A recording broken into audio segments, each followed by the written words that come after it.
The last of 4 aging hydroelectric dams was removed this year from the Klamath River, which stretches about 400 kilometers from southern Oregon to the California coast. It is the largest dam removal project ever undertaken, with a goal of restoring the river's health and bringing back the migrating fish that once thrived here. The massive effort appears to be paying off.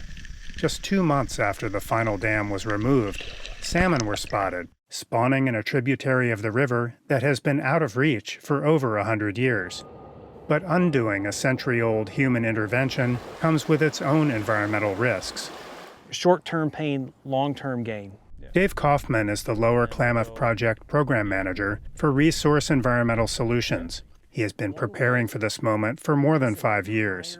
Ultimately, the healing of the river and its long-term potential for improvement outweighed the short-term impacts. Draining the reservoirs behind the dams released tons of accumulated sediment. The muddy water lacked oxygen, killing some fish. Once drained, nearly 900 hectares of thick muck remained, trapping some animals that were searching for water. Now dried, the reservoir floors are treacherous terrains that challenge revegetation efforts. We're not planting in soil.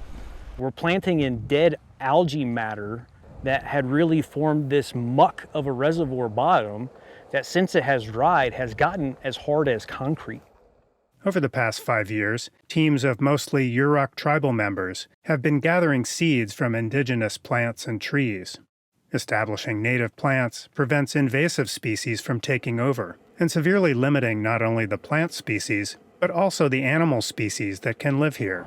Beginning last spring, seeds were dropped by helicopter and by hand to take advantage of the last rains before the summer heat. It was about 65,000 pounds, almost 66,000 pounds of seed. Year 1 was fantastic. The hand sowing was wildly successful, and when you walked out into that landscape, it was teeming with life. Bees, all kinds of pollinators, birds, mammals. But not all creatures are welcome. Wild horses roam freely and graze on vegetation here.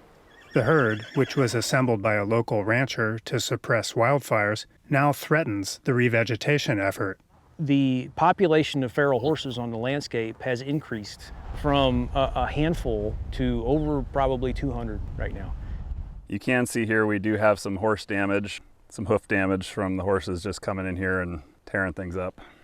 They're also a vector for introducing invasive species. The team is installing another 15 kilometers of fencing to keep out the horses and is removing weeds by hand as part of restoration efforts that are expected to continue here for at least another 5 years. Matt Dibble, VOA News, on the Klamath River in Hornbrook, California.